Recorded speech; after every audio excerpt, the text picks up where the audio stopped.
नमस्कार साथियों, परीक्षा एंड परिवार में आप सभी का स्वागत है।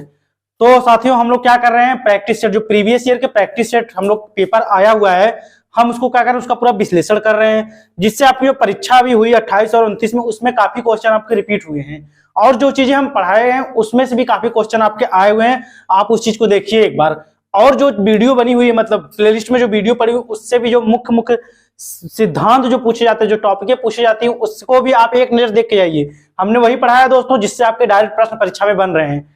बहुत कुछ नहीं, बस वही मुख्य मुख्य पॉइंट हमने उन्होंने उसमें बताया है। ठीक है दोस्तों, तो चलिए हम लोग शुरुआत करते हैं, देखते हैं आज जो हम लोग प्रैक्टिस चालू करेंगे उसमें देखेंगे कैसे कैसे प्रश्न बने, हम उसको देखते हैं। तो पहले शुरुआत करते हैं एक मोटिवेशन कोट के साथ, देखते हैं क्या चीजें होती है दोस्तों, उसको एक नए उत्साह नए ऊर्जा के साथ हम लोग आगे बढ़ेंगे और देखेंगे। तो लिखा गया दोस्तों, रुकावटें सबके रास्ते में होती हैं, रुकावटें सबके रास्ते में होती है दोस्तों।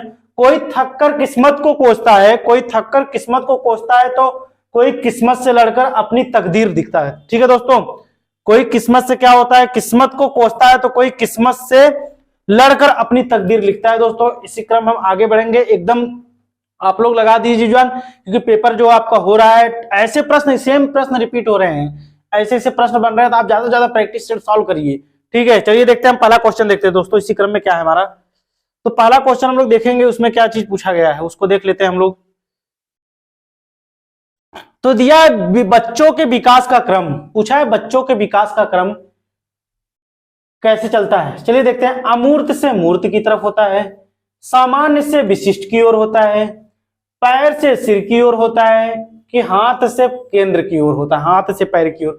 तो दोस्तों जो बच्चों का विकास होता है वो मूर्त से अमूर्त की ओर होता है, ना कि अमूर्त से मूर्त की ओर होता है। फिर क्या, पैर से सिर की ओर, सिराधोमुखी होता है, सिर से पैर की ओर हमेशा होता है दोस्तों। ये भी आपका ऑप्शन कट गया। हाथ से पैर से हाथ से तरफ होगा कोई भी चीज, क्योंकि पहले तो शरीर सिराधोमुखी जब चलेगा तो पहले एक एक अंगों का विकास होगा, तो हाथ से पैर होगा नहीं। क्या होगा दोस्तों, सामान्य से विशिष्ट। सामान्य से विशिष्ट करने का तात्पर्य बच्चों में क्या होता है, पहले कोई चीज सामान्य चीजों को बारे में सीखता है, फिर क्या करता है दोस्तों, धीरे धीरे वो क्या करता है, उसमें जो चीजें दी गई रहती हैं उसके बारे में क्या करता है वो देखता है। क्योंकि जैसे दोस्तों होता क्या, बच्चे जैसे कोई चीज होता है, जैसे पहले एक मान लीजिए एक चिड़िया है, उसके बारे में क्या करेंगे, पहले तो बच्चा कहेगा ये चिड़िया तो है, उसके बारे में पहले चिड़िया के बारे में जानेगा। पहले बच्चा उसको क्या रहेगा, पहले चिड़िया कहेगा, चलिए ठीक है क्या है, चिड़िया है। इसके बाद क्या करेगा, धीरे धीरे इसके बारे में जानेगा, चिड़िया जो पक्षी होती है इसके अलग अलग बारे में जानेगा, ये कौन सी चिड़िया है, ये कौन सी चिड़िया है। तो क्या होता है दोस्तों, पहले सामान्य चीजों के बारे में जानकारी रखता है, फिर क्या करता है विशिष्ट चीजें, जो जैसे पहले कहेगा हाँ ये चिड़िया है, लेकिन चिड़ियों में भी काफी चिड़िया अलग अलग पक्षियां होती है, उसका नाम क्या करेगा, एक एक नाम फिर जान जाएगा। ये क्या होता है, विशिष्ट चीजों को क्या करेगा, ग्रहण कर लेगा, उस चीज को समझने लगेगा। तो ऑप्शन कौन सा सही होगा दोस्तों, ऑप्शन जो हमारा होगा वो बी सही होगा दोस्तों। चलिए इसी क्रम में नेक्स्ट क्वेश्चन देखते हैं, हमारा कूट दिया उसमें देखते हैं अभिकथन क्या होता है। अभिकथन दिया इसमें, वह बच्चे जो उच्च आय वाले परिवार से हैं उन बच्चों से अपना दिन बहुत अलग बिताते हैं जो क्या होते हैं, निम्न आय वाले परिवार से आए हुए हैं। ठीक है आगे देखते हैं तर्क क्या दिया है। बचपन की संकल्पना जो होती है सार्वभौमिक नहीं है, तथा बचपन में बहुत विविधता है। बचपन की संकल्पना जो हमारी होती है वो सार्वभौमिक नहीं है, तथा बचपन में क्या बहुत सारी विविधता है। इस चीज को देखते हैं, चलिए देखते हैं इसमें क्या कहा गया है। तो वह बच्चे जो आय वाले, मतलब उच्च आय वाले आते हैं, बात सही है दोस्तों, जो उच्च आय वाले उच्च कुलीन जो बच्चे आते हैं उनको एडजस्टमेंट करने और उसने अपना दिन बहुत अलग बिताते हैं। जो निम्न परिवार से आते हैं वो क्या करते हैं, अपना दिन बहुत अलग बिताते हैं। बात सही कही गई दोस्तों।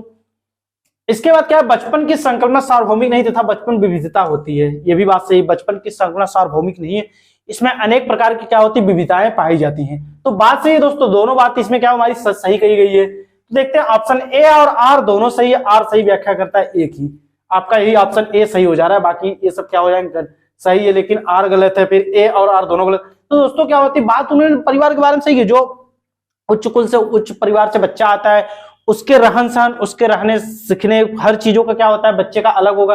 बाकी जो निम्न परिवार से बच्चों का क्या होता है, परिवारों से सीखने का, बचपन की संकल्पना सार्वभौमिक तथा बचपन बहुत कुछ सीखते रहते हैं। चलिए इसी क्रम में नेक्स्ट क्वेश्चन देखते हैं। दिया है, एक बच्चा पहले अपने हाथ से बाल जैसी बड़ी चीजों को पकड़ना सीखता है। क्या करता है, हाथ से बाल जैसी बड़ी चीजों को पकड़ना सीखता है, उसके बाद चिमटी पकड़कर इस्तेमाल करके एक मटर उठाना सीखता है। यह उदाहरण विकास के किस सिद्धांत को दर्शाता है। चलिए देखते हैं दोस्तों। तो बच्चा क्या करता है, पहले अपने हाथ से बाल जैसी बड़ी चीजों को उठाता है, मतलब पकड़ता सीखता है, उसके बाद चिमटी पकड़कर उसका इस्तेमाल करता है, मटर के दाने उसको उठाता है। तो ऑप्शन देखते हैं, पहला हमारा शीर्षगामी दिया है, समीप दूराभिमुख दिया है, ऑप्शन सी साम्य धारण दिया है और ऑप्शन डी संरक्षण दिया है।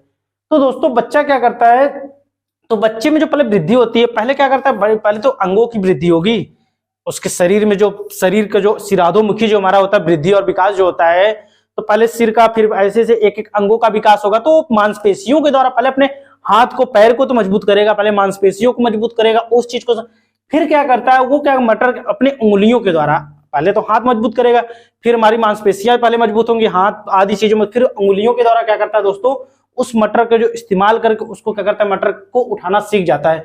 तो ये दोस्तों शीर्षगामी नहीं होगा, शीर्षगामी हमने पीछे शिराधोमुखी वाले में साम्य धारण भी नहीं होगा, संरक्षण अलग चीज, संरक्षण भी नहीं होगा, उसमें क्या कंजर्वेशन किया जाता है। ये क्या होता है, समीप दूराभिमुख जो होता है, ये चीज होता है दोस्तों। ऑप्शन बी जो है ए आपका सही है। पहले इसमें क्या होता है दोस्तों, अभी हम आपको बताया कि इसमें जैसे पहले विशिष्ट अंग जो हमारे अंग होते हैं उसका विकास होता है, मांसपेशियों का विकास होता है, हमारे हाथ पैर, फिर क्या करता है उंगलियों का, एक एक अंगों का विकास होता है उंगलियों के, फिर उसके बाद क्या करता है मटर को उठाना सीख लेता है। चलिए आगे बढ़ते देखते हैं।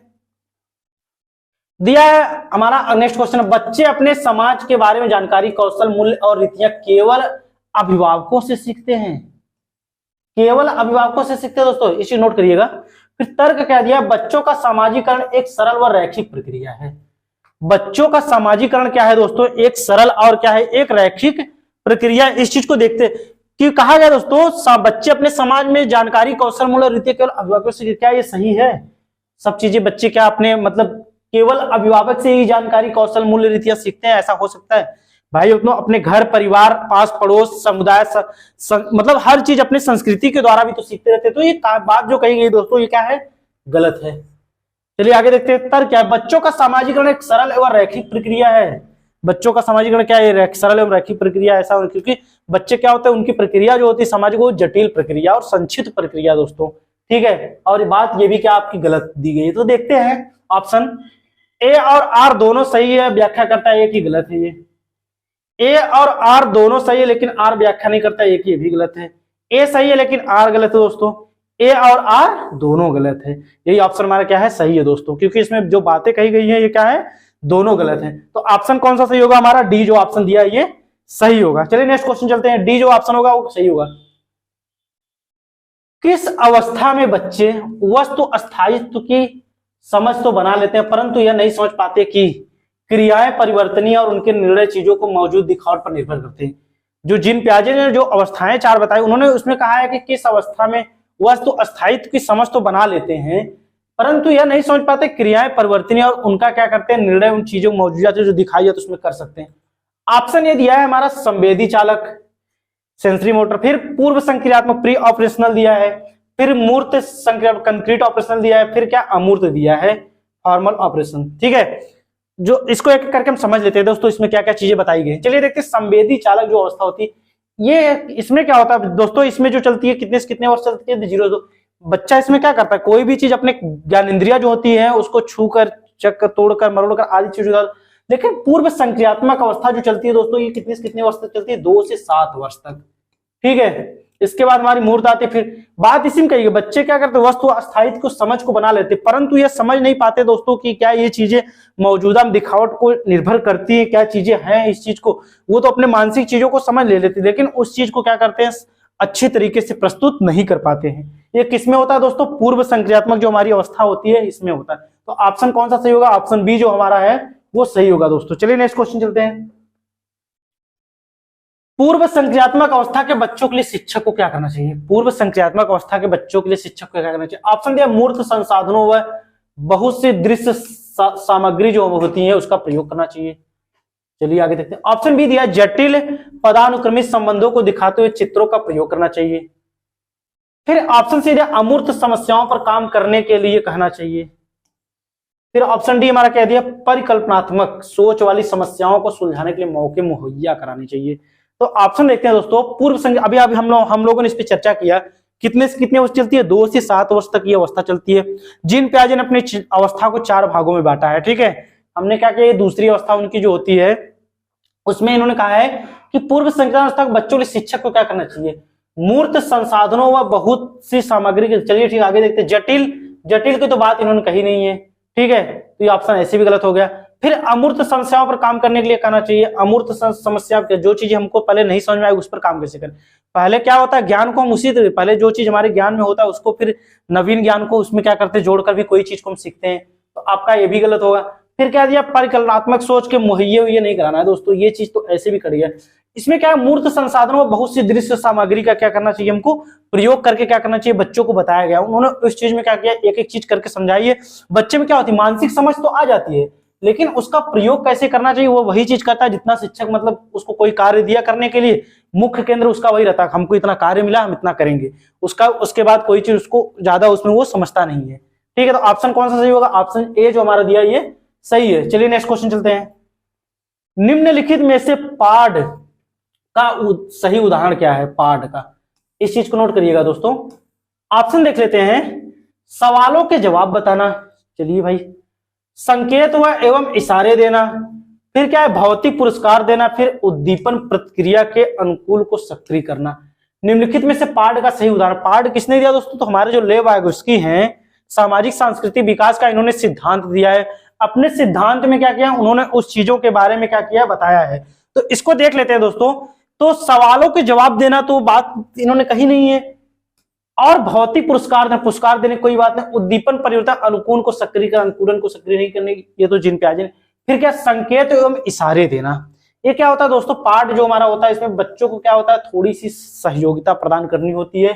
वो क्या करते हैं, कोई भी चीज होता है उसको क्या करते हैं, सीखते हैं और समझते हैं दोस्तों। तो इसमें उन्होंने इसी बात को कही, तो ऑप्शन कौन सा सही होगा हमारा, जो बी ऑप्शन, यही क्या होगा हमारा सही होगा। चलिए नेक्स्ट क्वेश्चन चलते हैं।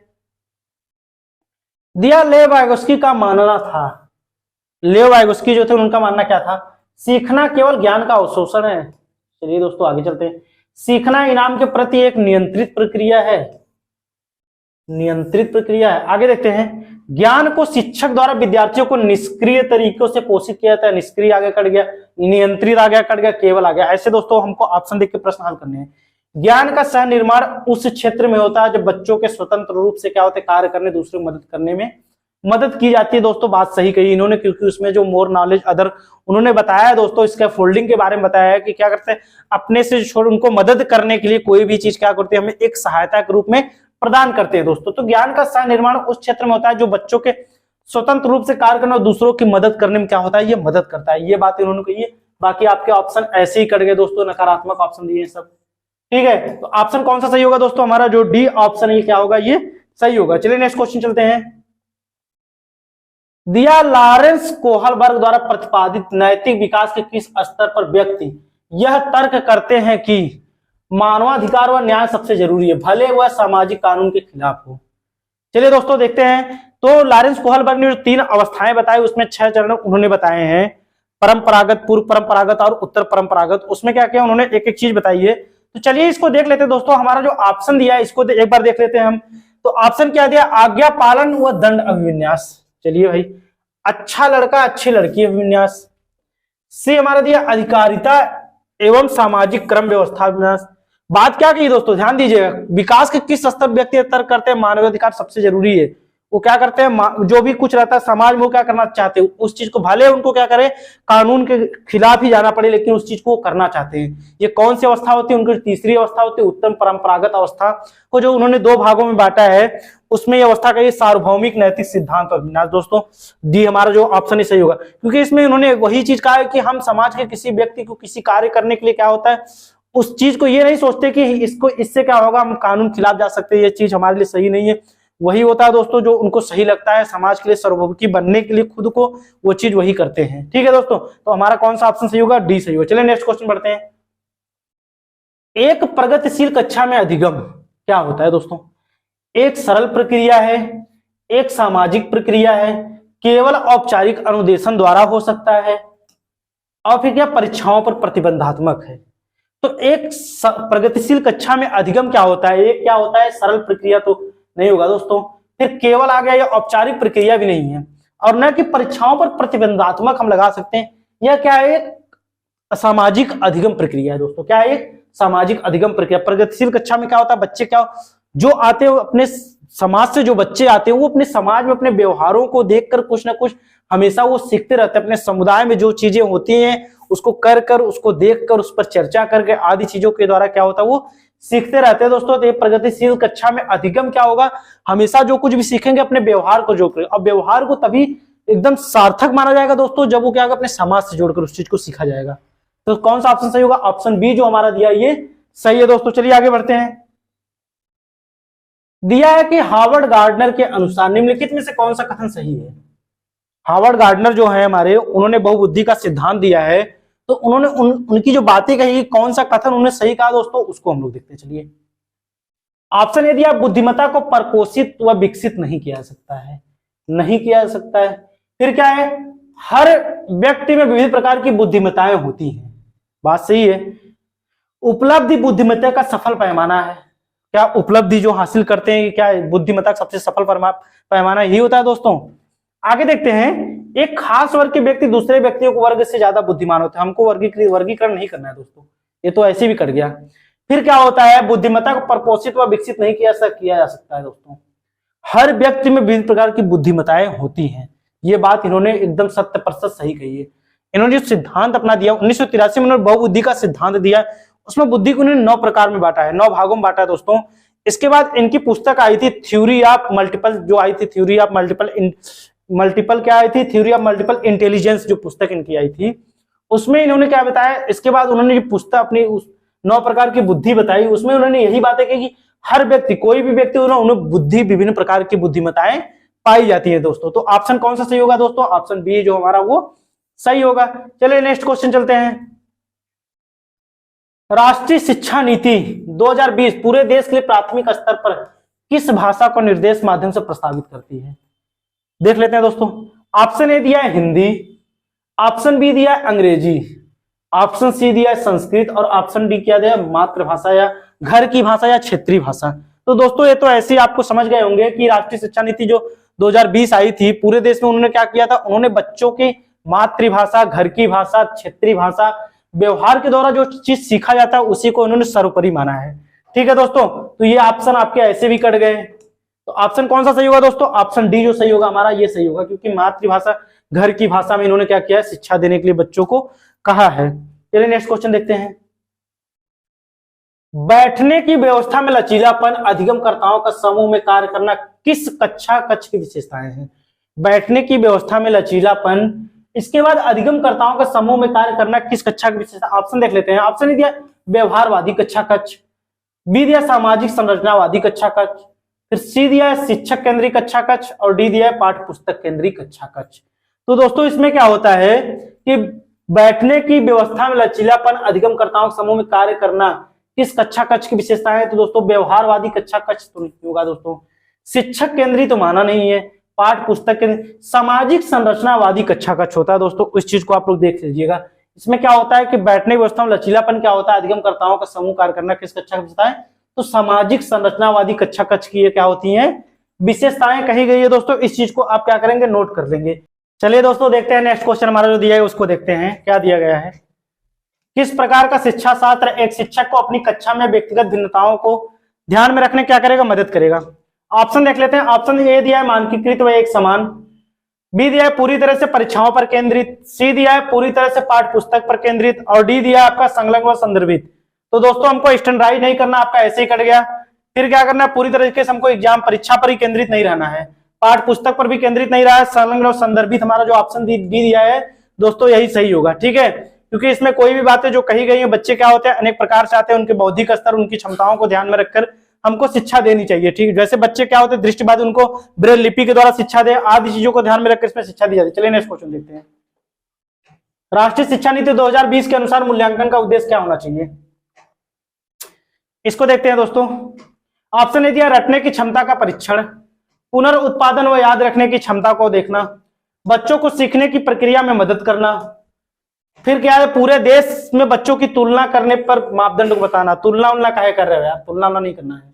रटने की क्षमता का परीक्षण, यह भी आपका गलत है। पुनर्उत्पादन व याद रखना, रिकाल उकाल नहीं करना है। बच्चों को सीखने की प्रक्रिया में क्या करना है, जो हमारी नेप है इन्होंने क्या किया है, बच्चों की सीखने की प्रक्रिया में मदद करने की बात कही है दोस्तों इन्होंने। ठीक है, इस चीज को आप ध्यान रखिएगा कि बच्चे जो कुछ सीख रहे हैं हमको क्या करना है, उनको ध्यान में रखकर उनकी क्षेत्रीय भाषा, उनकी मातृभाषा जो होती है व्यवहार की भाषा, उसको ध्यान में रखकर उनको शिक्षा देना है कक्षा कक्ष में। चलिए नेक्स्ट क्वेश्चन देखते हैं। समावेशन का क्या अर्थ होता है। ऑप्शन ए दिया है सभी विद्यार्थियों को उनकी सामाजिक पहचान से निरपेक्ष होकर अपनाना। ऑप्शन बी दिया अनुचित प्रयास और अलगाव पैदा करने वाली बाधाओं को अनदेखा करना। ऑप्शन सी दिया है भेदभाव को बढ़ावा देना और मतभेदों के प्रति असहिष्णुता रखना। फिर क्या दिया है भागीदारी और जुड़ाव। तो समावेशी कक्षा हुई होती है दोस्तों, इसमें क्या होता है बच्चे, हमारे बच्चे अलग अलग प्रकार से अलग अलग जगह अलग अलग भाषाओं के द्वारा आते हैं, हमको उनको समुदाय में धर्म संस्कृति आदि चीजों को ध्यान में रखकर सारे बच्चों को क्या करना है, एक साथ शिक्षा देनी, हमें अलगाव वर्गीकरण नहीं करना है दोस्तों। तो ऑप्शन जो हमारा ए दिया है सभी विद्यार्थियों की सामाजिक पहचान से निरपेक्ष होकर अपनाना, ये हमारा ऑप्शन यहाँ पर सही हो जा रहा है दोस्तों। बाकी अनुचित अलगाव नहीं पैदा करना है दोस्तों, क्योंकि हमको अलग अलग उनको नहीं करना है। इसमें क्या दिया भेदभाव को बढ़ावा देना, ये भी नहीं करना है दोस्तों, हमको भेदभाव तो एकदम नहीं करना है कि बच्चों को सभी बच्चों को एक समान लेके चलना है। भागीदारी और जुड़ाव का अवसर भी, ये सब क्या ऑप्शन गलत हुए। ऑप्शन कौन सा सही होगा हमारा दोस्तों, ऑप्शन ए जो दिया वो सही है। चलिए इसी क्रम में नेक्स्ट क्वेश्चन देखते हैं। विविध सांस्कृतिक पृष्ठभूमि के विद्यार्थियों को सफलतापूर्वक सम्मिलित करने के लिए एक शिक्षक को निम्नलिखित में से किससे बचना चाहिए, किससे क्या होना चाहिए, बचना चाहिए। ऑप्शन ए दिया है हर विद्यार्थी को पहचाने और उसका सम्मान करे। चलिए बात सही कही इन्होंने। प्रभुत्वशाली समूहों के अनुभवों को क्या करना है, प्राथमिकता दे। सी दिया है हमारा शिक्षण की सामग्री में विविधता शामिल करें, यह भी क्या की बात सही की इन्होंने। सांस्कृतिक संवेदनशील कक्षा में संवेदनशीलता सांस्कृतिक अभ्यास करें, सही बात दोस्तों। अपने व्यवहारों को संस्कृति, बच्चे क्या होते हैं अलग अलग धर्म अलग संस्कृति, उनको क्या करना, सभी को एक समान शिक्षा देनी है। तो इस हिसाब से कौन सा ऑप्शन आपका सही होगा। बात इसमें क्या कहा है कि बचना चाहिए, हमको बचना किससे है, तो प्रभुत्वशाली समूहों के अनुभवों को प्राथमिकता देने से क्या होना चाहिए, हमको बचना चाहिए दोस्तों, ठीक है, क्योंकि बच्चे हमारे लिए क्या होते हैं, सभी बच्चे हमारे लिए समान होते हैं। चलिए आगे बढ़ते हैं, इसी क्रम में नेक्स्ट क्वेश्चन देखते हैं। डिस्लेक्सिया मुख्य रूप से किस कठिनाई से जुड़ा है, डिस्लेक्सिया मुख्य रूप से किस कठिनाई से जुड़ा है। ऑप्शन ए दिया है पढ़ना, बी दिया है सोच, सी हमारा दिया है गायन और डी दिया है चलना। तो डिस्लेक्सिया क्या होता है दोस्तों, पठन विकार होता है, इसमें पढ़ने में बच्चे क्या करते हैं, वो कठिनाई का अनुभव करते हैं दोस्तों। इस चीज को आप नोट कर लीजिएगा। और भी चीजें बहुत सी उसमें भ्रम हो जाता है दोस्तों, किसी भी संख्या को लेकर उसको सही से वो क्या करते हैं, मॉडिफाई नहीं कर पाते दोस्तों। इस चीज को याद रखने का, पठन विकार होता है दोस्तों बच्चों में, डिस्लेक्सिया। ऐसा प्रश्न ये सब बनते रहते हैं, अधिगम क्षमता आप पढ़ लीजिएगा, ठीक है। तो ऑप्शन कौन सा सही होगा, ऑप्शन ए जो हमारा वो सही होगा। चलिए नेक्स्ट क्वेश्चन पढ़ते हैं। निम्नलिखित में से कौन सा अभ्यास अधिगम क्षमता वाले विद्यार्थियों को समावेशन सुनिश्चित करने में क्या होगा, प्रभावी होगा। चलिए इसको देख लेते हैं। ऑप्शन ए दिया अव्यक्त के लिए केवल निश्चित विधा को अनुमति दें, बी दिया विफलता का आरोपण क्षमता की कमी को माने, और सी दिया है बहुत लंबे और बारंबार दत्तकार दें, डी दिया है सूचना प्राप्त करने के लिए कई विकल्प प्रदान करें। तो दोस्तों निम्नलिखित अभ्यास अधिगम क्षमता वाले विद्यार्थियों को समावेशन हेतु कौन सा अधिगम प्रभावशाली होता है, उसको ध्यान में देखते हुए अव्यक्त के लिए केवल निश्चित विधा को अनुमति दे, केवल आ गया दोस्तों, ये तो ऐसे भी कर गया। अनेक चीजें होती है, अनेक सी विधियां होती है, हमको सबको एक साथ लेकर बच्चे कक्षा कक्ष में उस चीज को अगर हम बताएंगे तो बच्चे क्या होंगे, आसानी से सीखेंगे। बी हमारा दिया है विफलता का आरोपण क्षमता की कमी को माने, कमी उमी नहीं माना दोस्तों, किसी पर आरोपण नहीं लगाना है। आगे देखते हैं, सी दिया है बहुत लंबे और बारंबार दत्तकार नहीं देना है, ये भी गलत है। सूचना प्राप्त करने के लिए कई विकल्प प्रदान करें, बच्चे क्या होते हैं अनेक विधियों से उनको क्या करें, अनेक विधियां देकर अनेक विकल्प देकर उनको क्या करें, कक्षा कक्ष में शिक्षण कार्य को चलाएं दोस्तों, उससे सिखाएं, बच्चे क्या करेंगे आसानी से सीख जाते हैं। क्योंकि समावेशी कक्षा यही कहती है कि बच्चे क्या होते हैं अलग अलग प्रकार से, उनकी क्या होती है व्यक्तिगत भिन्नता होती है, लेकिन हमको क्या होना, सबको साथ में लेकर ही क्या करना, शिक्षण कार्य को करना है। तो ऑप्शन कौन सा सही होगा, हमारा डी जो दिया है वो सही है दोस्तों। चलिए नेक्स्ट क्वेश्चन देखते हैं। प्रतिभावान विद्यार्थी जानकारी को जल्दी और सही तरीके से अवशोषित करते हैं। ऑप्शन बी दिया अपने आयु स्तर से नीचे प्रश्नों को हल करने में असमर्थ होते हैं। ऑप्शन सी दिया सरल और आसान कार्यों को चुनने की क्या करते हैं, प्रवृत्ति रखते हैं। डी दिया है मूल बातों की सहज समझ अभाव होता है। तो दोस्तों प्रतिभावान विद्यार्थी होते टर्मन के अनुसार इनकी बुद्धि लब्धि कितनी होती है, 140 सुपर होती है। और ऐसे बच्चे क्या होते हैं दोस्तों, सृजनशील होते हैं, कोई भी चीज होता है उनके सामने करने के लिए तुरंत वो कोई भी चीज हुआ उसको तुरंत कर लेते हैं, सोचे उसके बारे में तुरंत उत्तर देते हैं। तो ऐसे बच्चे क्या होते हैं, प्रतिभावान प्रतिभाशाली बच्चे होते हैं दोस्तों, और उनमें क्या होते हैं अपसारी चिंतन उनमें पाया जाता है। तो चलिए ऑप्शन देख लेते हैं, जानकारी को जल्दी और सही तरीके से अवशोषित करते हैं। ऑप्शन आपका ए जो दिया है यही सही है दोस्तों, बाकी उसमें कोई भी इतना अच्छा नहीं दिया, अपने आयु स्तर असमर्थ नहीं होते दोस्तों। और क्या होता है, आसान कार्यों को, कोई भी कार्य होता है उसको क्या करने की प्रवृत्ति रखते हैं, उस चीज को समझते हैं, और अभाववान नहीं होता। चलिए नेक्स्ट क्वेश्चन देखते हैं।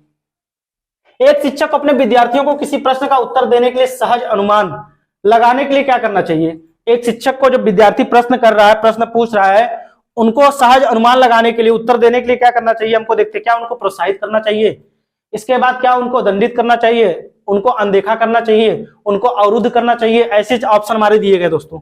तो उनको क्या करना चाहिए दोस्तों, दंडित तो कर नहीं सकते, प्रश्न अगर पूछ रहा है तो अनदेखा भी नहीं कर सकते, अवरुद्ध नहीं कर सकते दोस्तों, उनको इंकरेज करना चाहिए, उनको प्रोत्साहित करना चाहिए कि हाँ आप ऐसे ऐसे प्रश्न पूछिए। ठीक है, चलिए इसी क्रम में नेक्स्ट क्वेश्चन बढ़ते हैं, देखते हैं हम लोग क्या दिया है। विद्यार्थी को हाल ही में सीखे गए संप्रत्यय पर विस्तार मदद करते समय निम्नलिखित में से किससे बचना चाहिए? बचना चाहिए दोस्तों, विभिन्न उप संप्रत्ययों के बीच संबंधों को क्रियान्वित करना चाहिए। ठीक है, बी दिया संप्रत्ययों के उदाहरण और गैर उदाहरण बनाना। सी दिया अधिग्रहित जानकारी को नई समस्याओं पर लागू करना। और डी दिया है बोर्ड पर लिखना और विद्यार्थियों से बिना समझे नकल करने के लिए क्या कहना। चलिए देख लेते हैं दोस्तों इस पर क्या दिया है। तो विद्यार्थी को हाल में सीखे गए संप्रत्यय पर विस्तार मदद करते समय निम्नलिखित क्या किससे बचना चाहिए? विभिन्न उप संप्रत्ययों को क्रियान्वित करना बिल्कुल करना चाहिए दोस्तों। संप्रत्यय के उदाहरण और गैर उदाहरण ये भी बना सकते हैं। अधिग्रहित जानकारी को नई समस्याओं पर उनके पूर्व ज्ञान से नए ज्ञान को जोड़कर क्या होता है करते हैं दोस्तों। तो इसमें क्या होता है दोस्तों, बोर्ड पर लिखना और विद्यार्थियों से बिना समझे नकल करने, क्योंकि जब अक्ल ही रही नहीं नकल करके क्या मतलब निकलेगा। तो ऑप्शन ए आपका सही होगा, जो कि यहाँ पे बचना चाहिए दोस्तों, डी। चलिए देखते हैं इस क्वेश्चन, देखते हैं किस तरह के पाठ्यक्रम को लागू करने के लिए विद्यार्थी को विफलता को कम किया जा सकता है। विफलता को उनको क्या करना है दोस्तों, कम करना है। ऑप्शन देखते हैं, जो उनके सामाजिक संदर्भ से जुड़ा हो। चलिए भाई आगे देखते हैं, जो अत्यधिक चुनौतीपूर्ण और जटिल हो, जो उनके दैनिक जीवन के लिए अप्रासंगिक हो। बचना है, कम किया जा सकता है दोस्तों, इसको देखना है। जो अमूर्त से सरल की ओर बढ़ता हो। तो देखते हैं दोस्तों इसमें क्या कहा गया, इसको देख लेते हैं हम लोग। तो कहा गया किस तरह के पाठ्यक्रम को लागू करने के लिए विद्यार्थियों को सफलता को कम किया जा सकता है। तो इसमें दिया क्या दोस्तों, जो उनके सामाजिक संदर्भ से जुड़ा हो, अत्यधिक चुनौतीपूर्ण और जटिल, उनके दैनिक जीवन से अप्रासंगिक हो, जो अमूर्त से बढ़ावा दिया जा सके। इसमें क्या एक एक चीज को क्या करना हमको देखना है। तो किस तरह के पाठ्यक्रम लागू करने विद्यार्थियों को विफलता कम किया जाए, जो अत्यधिक चुनौतीपूर्ण और जटिल हो। क्या ये हो सकता है दोस्तों। इसके बाद क्या दिया है कि जो उनके सामाजिक संदर्भ से क्या वो जुड़ा हो, जो उनके दैनिक जीवन के लिए अप्रासंगिक हो। ठीक है दोस्तों, तो ऑप्शन कौन सही होगा आपका सी। चलिए नेक्स्ट क्वेश्चन देखते हैं। सार्थक सीखने के लिए निम्न में से क्या महत्वपूर्ण है? सार्थक सीखने के लिए निम्न में से क्या महत्वपूर्ण है? कक्षा में प्रतिस्पर्धी संस्कृति का विकास करना, बच्चों के विचारों और अनुभवों को जगह देना, सी दिया जानकारी को पृथक खंडों में प्रस्तुत करना, और डी क्या दिया है ऐसे उदाहरण देना जो विद्यार्थी के सामाजिक संदर्भ से संबंधित नहीं। ये दे दिया है ऐसे प्रश्नों को नहीं, जिसमें ऑप्शन रहेगा थोड़ा ध्यान में देख कर आप लोग सॉल्व करिएगा दोस्तों। तो सार्थक सीखने के लिए निम्न में से क्या महत्वपूर्ण? कक्षा में प्रतिस्पर्धा संस्कृति का विकास करना। ये तो कहां से होगा, प्रतिस्पर्धा होता नहीं करना है। बच्चों के विचारों और अनुभवों को जगह देना दोस्तों, बहुत अच्छी बात कही इन्होंने। फिर क्या है, जानकारी को पृथक खंड नहीं करना, अलग नहीं करना दोस्तों, अलगाव एकदम नहीं करना है। फिर क्या है, ऐसे उदाहरण जो विद्यार्थी सामाजिक संदर्भ संबंधित नहीं है दोस्तों, इसमें नहीं है, इसको देखिएगा, नहीं दे दिया ये, इसको ध्यान में रखिएगा। तो क्या होता है, बच्चों के विचारों और सामाजिक अनुभवों को क्या करना है हमको जगह देकर क्या कर सार्थक अधिगम को हम क्या कर सकते हैं, बढ़ावा दे सकते हैं दोस्तों। कौन सा ऑप्शन सही होगा? ऑप्शन जो बी दिया आपका ये सही है। चलिए नेक्स्ट क्वेश्चन चलते हैं।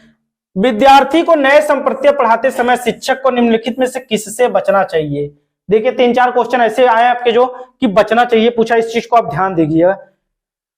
उन्हें दिए गए उदाहरणों में से सामान्य गुण खोजने के लिए कहें। उन्हें दिए गए उदाहरणों में सामान्य गुण खोजने के लिए कहें। ऑप्शन बी दिया है उस संप्रत्यय से संबंधित गैर उदाहरण प्रस्तुत करें। ऑप्शन सी दिया पहले जटिल अवधारणाओं को और फिर सरल अवधारणाओं की ओर बढ़ें। ध्यान से देखिएगा, यही देखिए पकड़ में आ रहा है प्रश्न, ये नई जानकारी को पिछले ज्ञान से जोड़ना। तो देखते हैं दोस्तों ऑप्शन क्या दिया, उन्हें दिए गए उदाहरण से सामान्य गुण खोजने के लिए, बात आपकी बिल्कुल सही है। उस संप्रत्यय से संबंधित गैर उदाहरण प्रस्तुत करें, ये भी बात सही है। इसमें दिया पहले जटिल अवधारणाओं को और फिर सरल। पहले जटिले बता देंगे तो कहां समझ में आएगा, अरे पहले सरल चीजें उसको बताइए, सरल से कठिन की ओर चलना है। पहले जटिल नहीं, पहले जटिले बता देंगे तो क्या जान पाएंगे, उसके पूर्व ज्ञान को जोड़कर नए ज्ञान को दिया जाता है दोस्तों, हमेशा ये चीजें होती हैं। ठीक है, तो आपका क्या होगा, ये ऑप्शन यही आपका सही होगा, जो कि बचना चाहिए दोस्तों। पहले जटिल नहीं, पहले सरल चीजों को बच्चों को बताना चाहिए, उनके पूर्व ज्ञान से जोड़कर, उनके व्यवहारिक ज्ञान से कोई चीज जोड़कर अगर हम बताएंगे, सिखाएंगे, तो वो क्या करेंगे, अच्छी तरीके से उस चीज को सीख जाएंगे। ऑप्शन जो सी है वो ये आपका सही है। चलिए नेक्स्ट क्वेश्चन देखते हैं। विशिष्ट जानकारी के स्मरण पर आधारित प्रश्न का उत्तर देने के बाद एक विद्यार्थी इस बात पर विचार कर रहा है कि इस कार्य में किन संकेतों ने उसकी मदद की। ऐसा करने से विद्यार्थी का विकास कर रहा है, किस चीज का विकास कर रहा है उसको देखते हैं। ऑप्शन ये दिया है, क्या विलंबित नकल कर रहा है, आत्म केंद्रित है वो, कि अति संज्ञान है, कि अति औचित्य है। अधिसंज्ञान को जो मेटाकॉग्निशन, इसको दोस्तों ध्यान में देखिएगा। जॉन फ्रॉवेल जो वैज्ञानिक है, मनोवैज्ञानिक, उन्होंने इस चीज की क्या संकल्पना दी है दोस्तों, बहुत अच्छी बात इन्होंने कही। इसमें क्या होता है, बच्चों में जो अधिसंज्ञान चिंतन होते हैं दोस्तों, क्या करते हैं, कोई भी समस्या होती है उस पर अनेक प्रकार से अनेकों तरीके से सोचकर चिंतन करके उस समस्या समाधान करते हैं दोस्तों। विलंबित करना नहीं होगा, आत्म केंद्रिता नहीं होगा, अतिचौचित्र भी नहीं होगा दोस्तों। क्या कर रहा है, ये अधिसंज्ञान कर रहा है। चलिए इसी क्रम में नेक्स्ट क्वेश्चन देखते हैं। लक्ष्य प्राप्त करने के चरण दर चरण निर्देश को क्या कहा जाता है? लक्ष्य प्राप्त करने के चरण दर चरण को निर्देश करने को क्या कहा जाता है? क्या दिया, कलन विधि, स्वतः शोध प्रणाली, साधन, लक्ष्य विश्लेषण, स्मृति।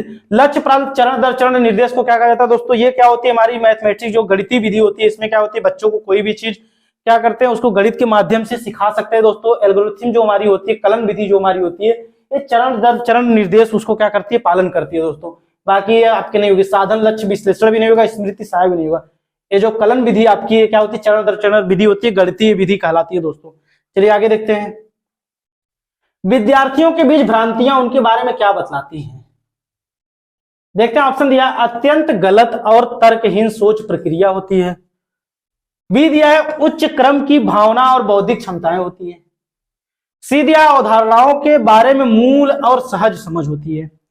डी दिया, गंभीर संज्ञानात्मक कमियां और तंत्रिका संबंधी विकार होते हैं। तो ऐसे कर गया। बच्चों की भ्रांतियां क्या होती है दोस्तों, ये क्या बतलाती है उनको, उनके बीच अवधारणाओं के बारे में मूल और सहज समझ बताती हैं।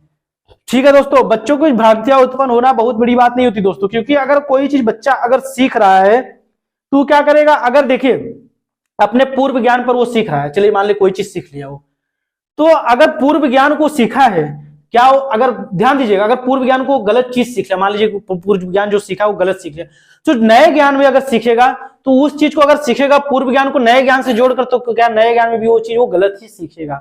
जो पूर्व ज्ञान में अगर गलत चीज सीखा तो नए ज्ञान में अगर जोड़ेगा तो भी गलत ही रहेगा। इसी को हम क्या कहते हैं कि उनके बीच क्या होगी, भ्रांतियां उत्पन्न होगी दोस्तों। तो ऑप्शन जो सही होगा हमारा सी, अवधारणाओं के बारे में मूल सहज स्थापित करना, सी ऑप्शन जो दिया है दोस्तों यही सही है। चलिए नेक्स्ट क्वेश्चन देखते हैं। निम्नलिखित में से कौन सी स्थिति विद्यार्थियों में गर्व का कारण बन सकती है? निम्नलिखित में से कौन सी स्थिति विद्यार्थियों में गर्व का कारण? जब असफलता का कारण स्वयं को माना जाता है, जब असफलता का कारण दूसरे को माना जाता है, फिर जब असफलता का कारण स्वयं को माना जाता है दोस्तों, फिर दिया जब सफलता का कारण दूसरों को माना जाता है।